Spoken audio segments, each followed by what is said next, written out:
સનાતન ગુંડળાની અંદર છે શાસ્ત્રીજી, અને ક્યાંય પાછા ન પડે એવા બનાવવા હોય તો આપણે મિલનભાઈ પાસે મોકલો. બધી જગ્યાએ ઓલરાઉન્ડર.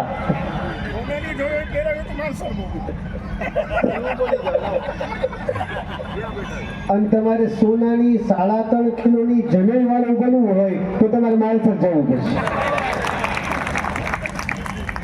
ખૂબ આનંદ થયો. હું તો તમને કહું કે મારા હૃદયથી કહીશ કે આજે મને કુંભ સ્નાનમાં જે પુણ્યની પ્રાપ્તિ થઈ એ જ આ ત્રિવેણી સંગમ, જે બ્રાહ્મણોનો જે 18 અહીંયા આપણા જેટલા 84 જ્ઞાતિઓ કીધી છે, 84 જ્ઞાતિના અને તમામ જેને કહેવાય કે તળગોળોથી લઈને બધા બ્રાહ્મણો ઉપસ્થિત છે.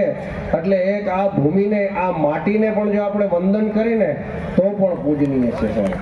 અને અમે અહીંથી આશીર્વાદ મિલનભાઈ આપી કે ભવિષ્યમાં શાસ્ત્રી મેદાન ને રેસકોર્સના મેદાનની અંદર સૌરાષ્ટ્રના 7 જિલ્લાઓનું સમૂહ મિલન કરો, સ્નેહ મિલન કરો. એની અંદર લાખોની સંખ્યામાં બ્રાહ્મણો આવે એવી ભગવાન મહાદેવના ચરણોમાં પ્રાર્થના.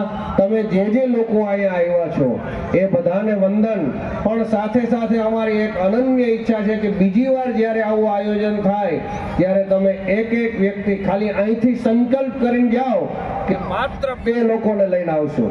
ખાલી એવા અમારી સાથે ખાલી સંકલ્પ કરવા વાળા ઊંચો વાત કરે કે હું 2 લોકોને લઈને આવીશ અહીંયા.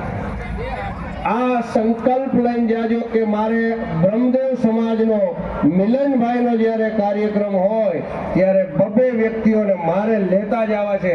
કોઈ આમંત્રણ કાર્ડ, પત્રિકા આની મારે જરૂર નથી. હું બ્રાહ્મણ છું ને બ્રાહ્મણ ભેગા થાય ત્યાં આમંત્રણની જરૂર ન હોય.